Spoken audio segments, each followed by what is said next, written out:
안녕하십니까. 사진가 이상엽입니다. 사진의 역사 1강입니다. 사진의 역사 1강은 도전과 탐험, 사진이 탄생하는 그 발명되는 순간부터 이제 19세기에 얼마나 많은 이제 다양한 시도와 그리고 다양한 사진들이 제작되고 이제 사람들한테 보여졌는가를 갖다 알아볼 텐데요. 사실은 이제 이 강의를 통해서 여러분들한테 이제 이야기하고 싶은 것은 우리가 지금도 수없이 많은 이제 사진들을 찍습니다. 카메라를 통해서나 핸드폰을 통해서 수없이 많은 사진을 찍으면서 이 사진이라는 것이 사실은 그냥 셔터를 누른다고 해서 하나의 이미지로서 담긴다고 해서 모두 다 사진일까? 사진이란 건 과연 무엇일까?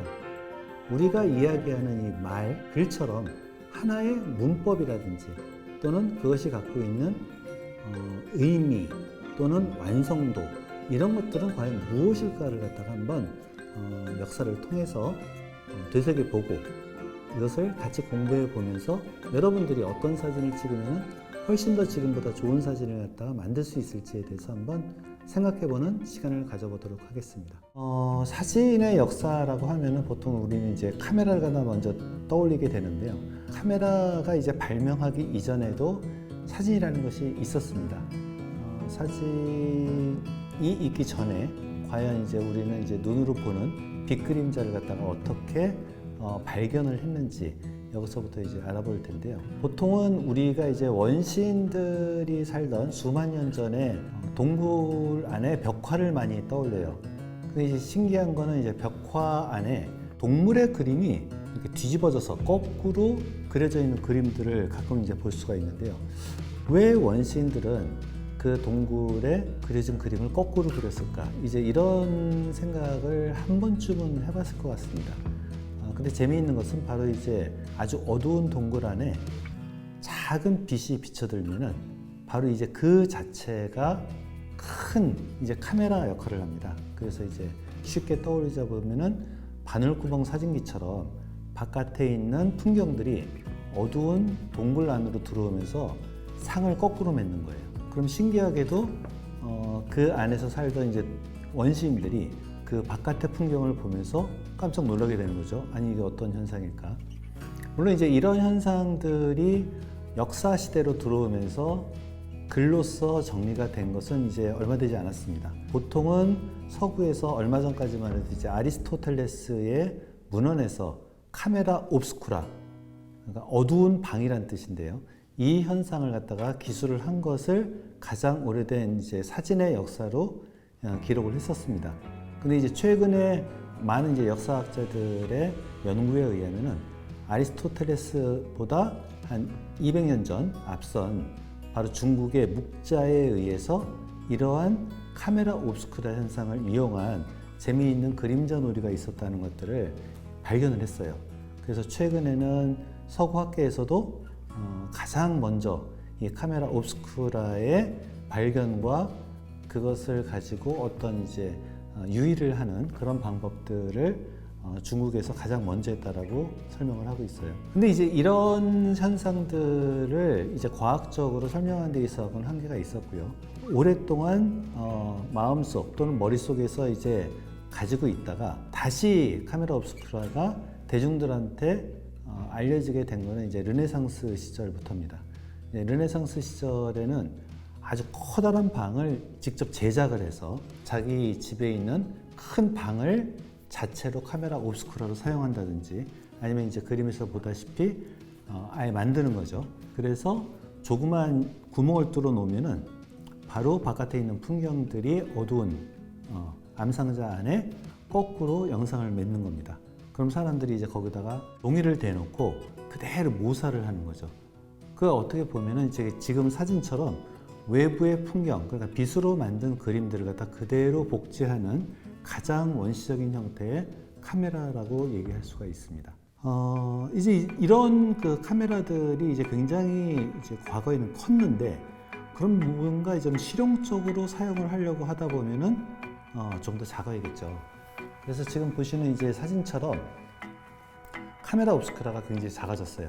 암상자 자체가 굉장히 줄어들고 바깥에 들어오는 풍경의 빛을 과거에는 작은 이제 바늘구멍처럼 작은 구멍을 뚫었지만 조금 더 빛을 강하게 받아들이기 위해서 갈릴레오 갈릴레이 이후에 굉장히 발전하게 되는 일종의 이제 렌즈, 유리로 만들어진 렌즈를 이용을 하게 됩니다. 조금 더 이 카메라가 자연 그 자체에서 생성된 것보다는 훨씬 더 복잡한 구조를 갖게 돼요. 하나의 이제 기계가 되는 거죠.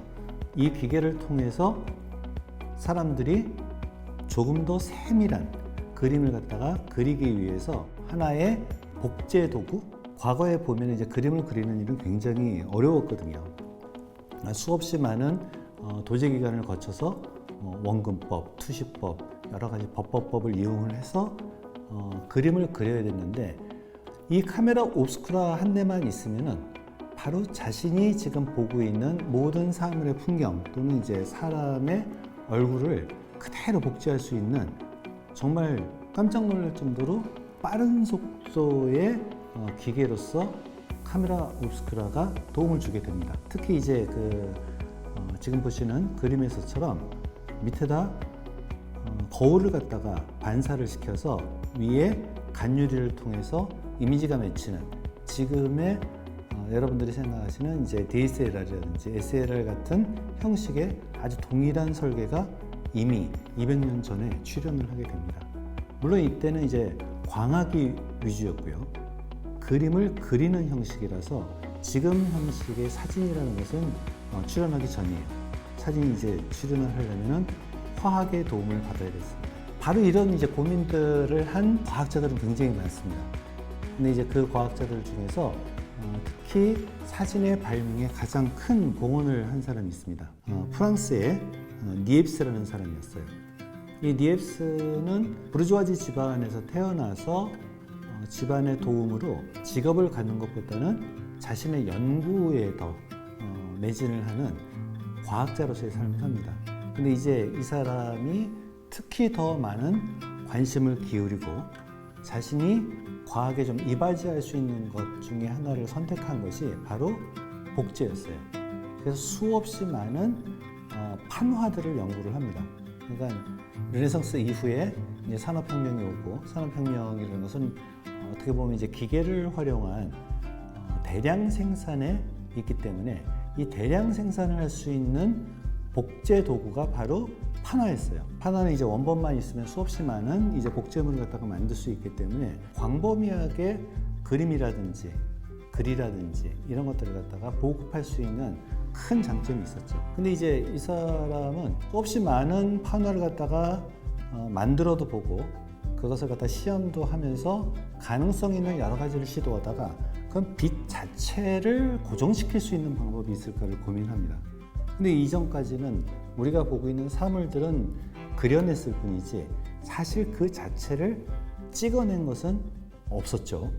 그래서 이제 니엡스는 과연 이것이 어떻게 가능할까를 고민을 하다가 지금 현재 존재하고 있는 카메라 옵스쿠라를 그대로 활용을 했는데 그림을 그리는 종이 대신에 무엇인가가 있으면 그대로 빛을 찍어낼 수 있지 않을까를 생각을 합니다. 그 방법이 바로 역청이라고 얘기하는 이제 천연 아스팔트를 아주 고르게 코팅을 합니다. 그런 다음에 뒤집어서 카메라 옵스쿠라에다가 노광을 하는 거죠. 그럼 노광을 하게 되면은 굉장히 센 빛을 맞는 곳은 딱딱하게 굳고요. 빛이 덜 맞는 곳은 말랑말랑해져서 이것이 요철을 만듭니다. 그 위에 잉크를 바르고 종이로 찍어낸 것이 가장 최초의 사진, 바로 니엡스가 자신의 집에서 창문을 통해서 바라본 풍경을 찍은 이것이 이제 인류 최초의 사진입니다. 근데 이 사진을 한 장 만들기 위해서는 오전부터 오후까지 아주 긴 시간의 노출이 필요했어요. 현재로서는 이제 이 사진이 갖고 있는 한계였던 거죠. 찍는 것도 굉장히 어렵고 그것을 사실 만들어내는 실제의 사진도 굉장히 거칠었습니다. 그러니까 아직까지는 실용도가 굉장히 떨어지는 것이었습니다. 과연 이제 이런 사진이 최초로 만들어졌을 때 누가 관심을 가졌을까요? 물론 이제 이것이 이제 빛 자체로 찍혀진 거기 때문에 니엡스 입장에서는 굉장한 발명이었죠. 그래서 이제 자신이 찍었던 사진들을 갖다가 여러 지인들한테 보여주고 이러한 과학적 성과물들을 갖다가 공유하기를 바랬었습니다. 그런데 신기하게도 이 니엡스가 만든 초창기의 사진에 관심을 갖게 된 파리에 한 남자가 있었어요. 이 사람의 이름은 나게르라는 사람인데요. 이 나게르라는 사람은 발명이라든지 새로운 혁신적인 물건에 대한 관심도 많았지만 그것을 활용한 상업적인 돈벌이에도 굉장히 관심이 많았던 사람이에요. 바로 이제 니엡스의 이 사진이라는 새로운 이미지 매체에 대한 소식을 듣고 바로 그를 찾아가서 동업자가 됩니다. 니엡스가 만들던 것은 사실은 굉장히 좀 제작과 그리고 그 이미지 자체가 한계가 있기 때문에 그대로 사용할 수는 없었고요. 나게르는 바로 그 천연 아스팔트로 만들어지는 이미지 대신에 동판 위에다 은염을 입혀서 그것을 노출을 시킨 다음에 화학적으로 처리하는 나게레오 타입의 사진이라고 하는 오직 세상에 한 장밖에 없는 사진을 최초로 발명을 하게 돼요. 근데 이것도 사실은 한계는 있었죠. 보통은 사람이나 풍경을 한 장을 찍는데 5분, 뭐 짧아도 1, 2분 이상의 노출 시간이 필요했어요. 아직까지는 우리가 얘기하는 것처럼 찰나를 집어낼 수 있는 그런 사진은 아니었습니다. 그럼에도 불구하고 이 사진은 발명 후에 커다란 사람들의 환호를 받아요. 특히 이 사진이라는 기술이 단지 우리가 생각하고 있는 사람을 찍는다든지 풍경을 찍는다든지 이런 정도가 아니라 과학에 있어서 큰 진보를 가져올 것이다라는 과학자들의 칭찬과 그들의 찬사가 이제 따랐습니다. 그래서 프랑스 정부는 이 사진에 대한 특허권을 나게르 그리고 니엡스로부터 사들여요. 그리고 이 두 사람한테는 대신에 평생 연금을 지불을 하게 됩니다. 그리고 이 사진수를 프랑스가 세계에 이제 공포하는 형식으로 해서 누구나 이 사진수를 가지고 사진을 찍을 수 있도록 만들어줘요. 이거는 그래서 지금 사진의 역사에 있어서 어느 나라가 먼저 사진을 갖다가 발명을 했느냐는 여러 논쟁이 있지만 국가가 이 사진수를 갖다 인정을 하고 공포를 했다는 것에 큰 가치를 준다고 할까요? 그래서 사진의 역사에서는 프랑스가 제일 먼저 나오고 있습니다. 근데 이 사진술이 나게르와 니엡스에서 발명된 이 거의 비슷한 시기에 바다 건너 영국에서도 나옵니다. 특히 이제 영국의 왕립학회의 회원이기도 했던 그리고 서령 문자의 해독자로서도 굉장히 유명했던 폭스 탈보트라는 사람에 의해서 또 사진이 발명이 돼요.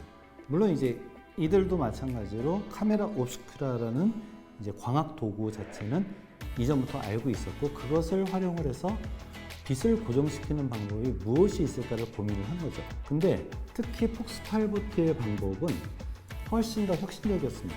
아주 얇은 종이 위에 은염을 도포를 한 다음에 빛을 노광을 시켜서 현상을 하면은 네거티브가 만들어져요. 그럼 이 네거티브를 만든 것을 동일한 종이를 갖다가 겹쳐 놓은 다음에 노광을 시키면은 한쪽에서는 포지티브가 만들어지는 거죠. 지금 이제 여러분들이 아시는 필름 카메라의 원리인 필름 네거티브와 이너지 포지티브의 관계하고 동일한 겁니다. 근데 이제 문제는 당시에 이제 종이가 아무리 얇아도 이 투과성이 완벽하지 않기 때문에 사진이 늘 뽀했어요. 번지는 것도 같고 그러다 보니까 마치 파스텔화를 보는 것 같은 느낌을 주는 나게르에 비해서는 선명하지 못한 이미지를 갖다 만들어낸 거죠. 그래서 초창기에 폭스 탈버트의 방식은 대중들한테는 별로 인기가 없었습니다. 예술을 하는 사람이라든지 이런 사람들이 훨씬 더 폭스 탈버트의 이 방식을 선호를 한 거죠. 하지만 뭐 이런 문제가 이제 계속 가지는 않아요. 금세 사람들이 이 불투과성의 종이의 문제들을 갖다 해결을 합니다. 바로 우리 실생활에서 굉장히 많이 쓰고 있는 유리를 이용합니다. 그래서 유리의 아주 투명한 성질을 이용을 해서 우리가 지금 얘기하고 있는 필름을 만들어낸 겁니다. 그 유리 필름을 가지고 본격적인 사진의 대중화가 열리게 돼요. 지금 이제 보시는 아주 강렬한 인상의 인물 사진의 주인공은 나다르라는 사람입니다. 나다르는 프랑스 사람이고요.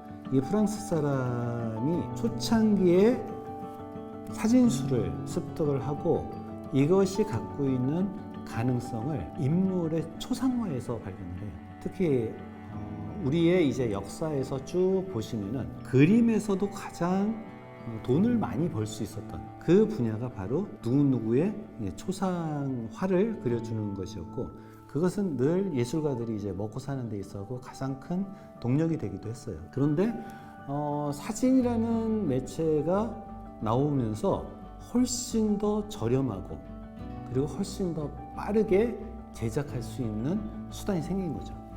과거 이제 그림 같은 경우에는 보통 주문을 한 다음에 몇 달, 몇 년이 걸릴 수도 있었는데요.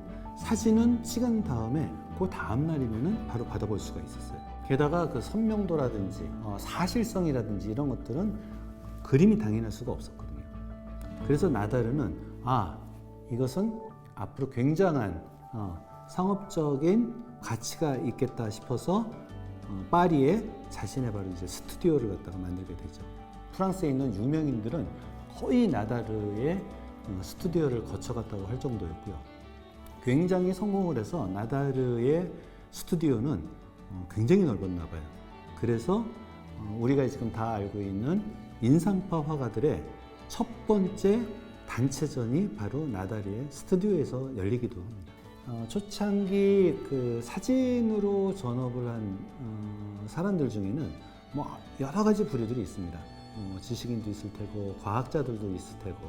근데 특히나 성공하지 못한 화가들이 상당수가 사진으로 전업을 해요. 그림은 자신이 아무리 열심히 해도 인류 화가가 되기도 힘들고, 그러면 내가 이제 새로운 신매체인 사진을 한번 해보면 어떨까 그러면서 사진술을 배우기 시작하죠. 근데 이제 이 사람들의 이제 마인드는 또 뭐였냐면은 사진을 미술의 연장으로 본 겁니다. 그래서 사진을 가지고 과거의 회화처럼 만들려고 하는 사람들이 상당히 많이 나와요. 근데 뭐 지금 같으면은 그림 같은 사진이다 뭐 이런 표현들이 상당히 뭐 많이 쓰이고는 있지만, 당시로서는 바로 화가들과 화가에서 사진으로 전업한 사람들 중에서 사진이 그림을 대체할 것이다라는 위기감이 상당히 많았어요. 실제로 그 사진을 가지고 그림처럼 만들려고 했던 사람들도 많이 나와요. 특히나 지금 이제 보시는 레일랜더의 이 사진을 보시면은 굉장히 복잡한 이제 구도와 여러 인물들의 배치를 보실 수 있어요.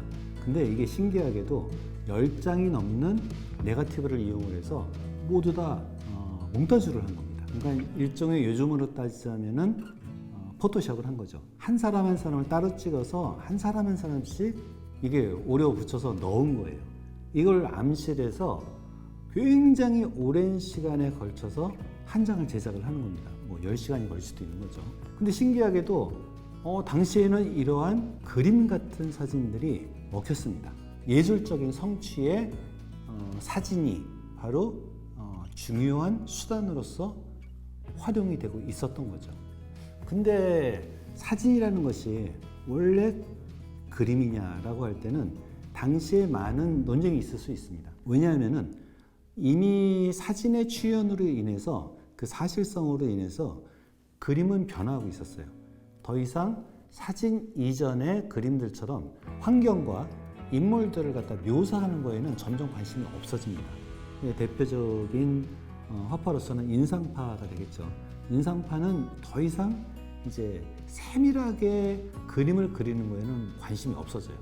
빛과 색깔만을 포착을 해서 그림을 그리게 되죠. 그것도 아주 신속하게요. 그러니까 사진은 오히려 미술사 쪽으로 보자면 이제 거꾸로 가고 있었던 거죠. 사진의 한 방향이 그렇게 이제 미술과 비슷해지기 위해서 노력을 했다면은 한 방향에서는 사진이 원래 갖고 있었던 사실성과 기록성에 훨씬 더 주목한 사람들이 있었어요. 특히 이제 영국 사람 로저 펜트는 전쟁 사진을 찍으려는 아주 획기적인 시도를 합니다. 사실은 이전에도 수없이 많은 전쟁에서 기록화를 많이 남겼어요. 그러니까 뭐 나폴레옹 군대가 어딘가를 뭐 이집트를 간다고 하면은 뭐 수십 명의 화가를 갖다 대동을 한다든지. 근데 사진이 발명된 이후에 그러면 훨씬 더 현장감 있는 사진으로 전쟁의 모습을 보여주면 어떨까를 이제 로저 펜튼이라는 사람이 고민을 하게 되죠. 그때 마침 이제 지금의 이제 터키와 그리고 유럽의 여러 나라들이 격전을 벌였던 크리미아 전쟁에서 로저 펜튼이 카메라를 이제 들고 갑니다. 근데 이제 카메라를 들고 가서 찍을 수 있는 좀 한계가 있었어요. 왜냐하면은 당시에 카메라는 너무너무 무거웠거든요. 그리고 즉석에서 현상을 하고 인화를 했어야 돼요. 바로 이제 이러한 모습들이 마차에서 나타납니다. 바로 지금 보시는 것처럼 사진관 전체가 이제 마차에 들어 있어요. 그럼 저 안에서 찍은 필름을 갖다가 현상을 하고 인화까지 마치는 거예요. 저 안에서 모두 다 사진을 한 장 한 장씩 엽서 크기만하게 인화를 합니다.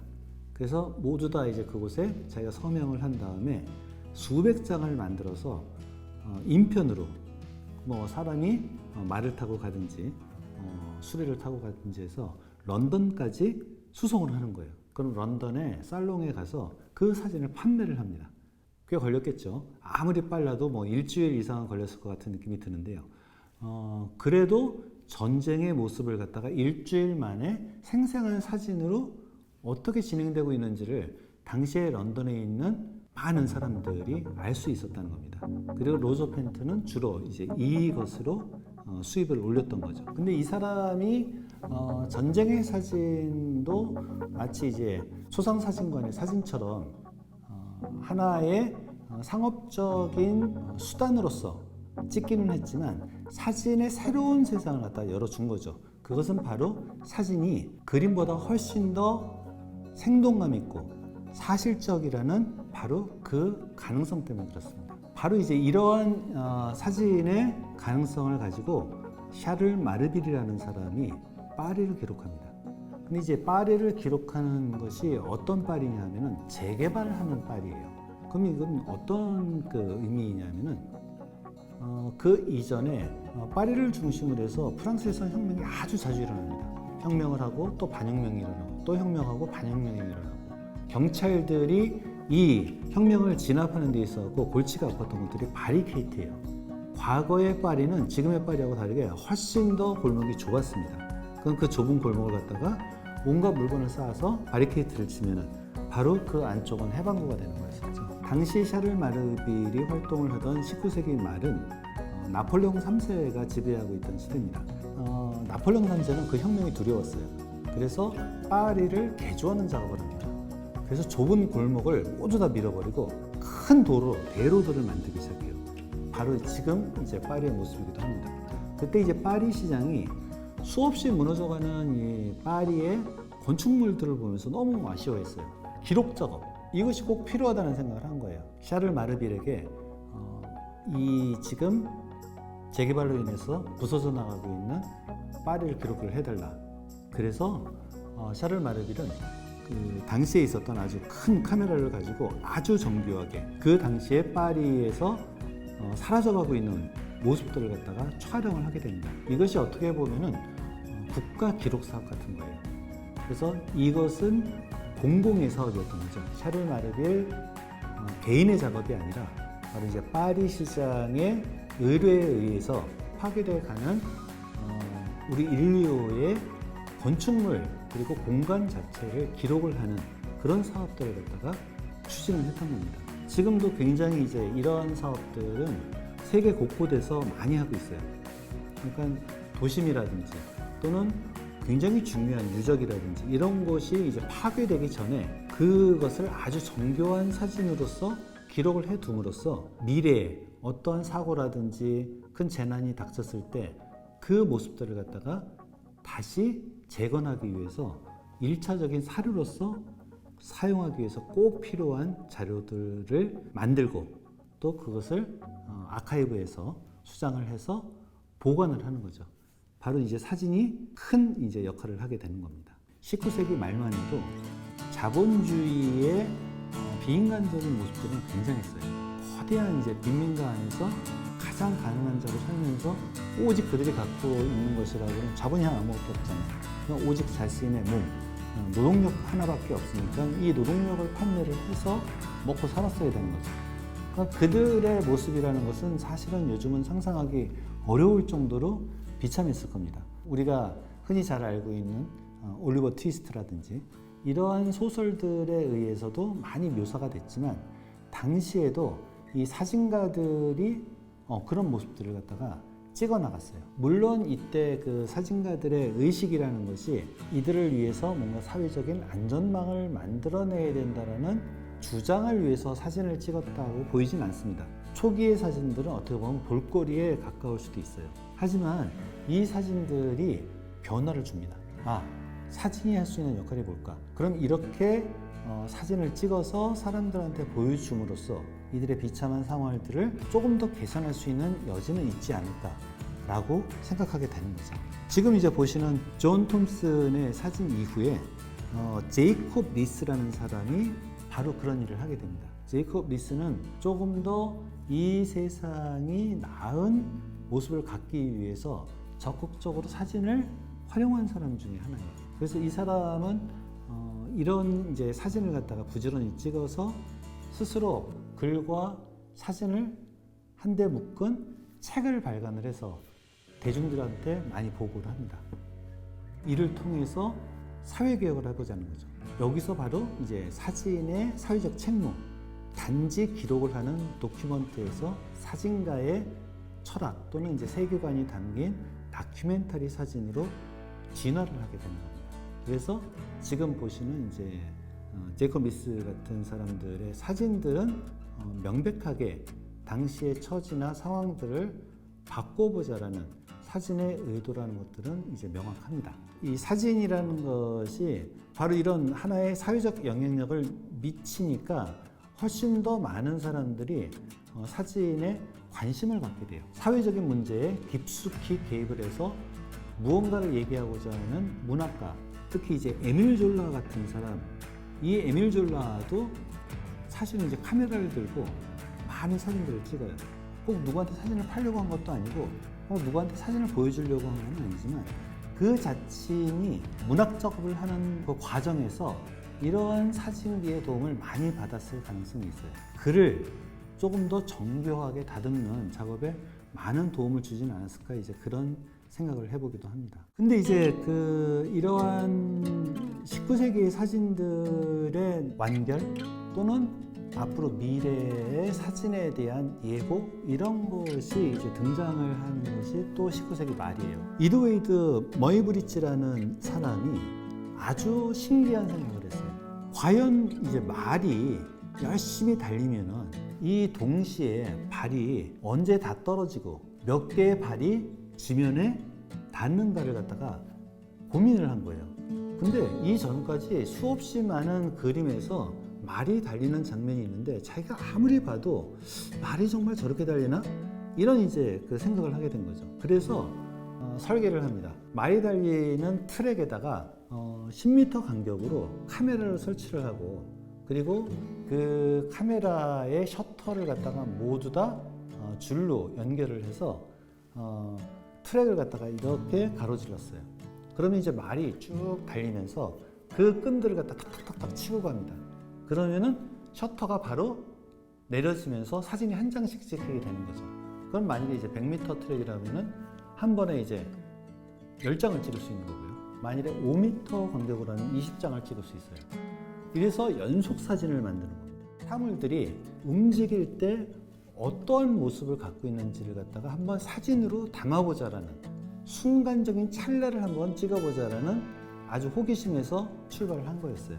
근데 우리 눈이 사실은 현실에서 움직이는 그 모습 그 자체를 다 보는 게 아니라는 것들을 알게 됩니다. 사실은 그거는 이미 그림 시절에도 있었는데요. 수없이 움직이는 그림을 연속적으로 보면은 실제 사물들이 움직이는 것과 동일하게 느낀다는 거예요. 실제로 1초에 24장의 그림이 연속적으로 우리 눈에 들어오면은 그것은 우리가 실제 생활에서 느끼는 움직임과 아주 동일하게 느껴져 버려요.